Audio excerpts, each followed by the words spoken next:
moi, je milite pour le développement durable et je milite beaucoup pour que les politiques publiques aient un impact pour les femmes et pour les jeunes. Les emplois verts sont importants pour nous parce que dans le cadre du programme du maire Dakar Gunul Bok, ça veut dire le Dakar que nous avons en commun, il a comme ambition et vision de faire de Dakar une ville attractive, résiliente et qui valorise le capital humain.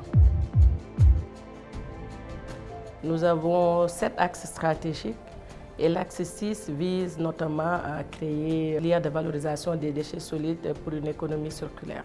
Dans le cadre du plan climat-énergie territoriale et dans son programme, le maire Barthélémy Toye Dias ambitionne de planter 1 million d'arbres. Nous avons un programme phare qui est le micro-jardinage. Et dans le cadre de ce micro-jardinage, il y a eu 167 groupements de femmes qui ont été formés au micro-jardinage. Il y a eu 10 espaces de jardinage qui ont été encadrés. Et nous avons presque 10 000 bénéficiaires directs, dont 80% de femmes. Donc cette initiative-là vise à augmenter les emplois verts pour les femmes et pour les jeunes.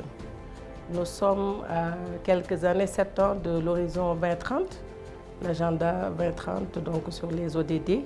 Et l'ODD 5 vise l'égalité entre les hommes et les femmes et l'autonomisation des femmes. Et nous savons que les changements climatiques ont beaucoup d'impact sur les femmes et les jeunes. Donc l'Afrique que je veux voir, c'est l'implication de ces femmes qui subissent les impacts des changements climatiques dans les processus de décision des politiques publiques. Parce que leur implication va faire que leurs préoccupations en termes d'impact des changements climatiques va être prise en compte dans les décisions.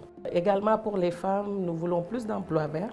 L'Afrique que je vois, c'est une Afrique beaucoup plus inclusive pour les femmes et pour les jeunes afin d'atteindre les objectifs de développement durable.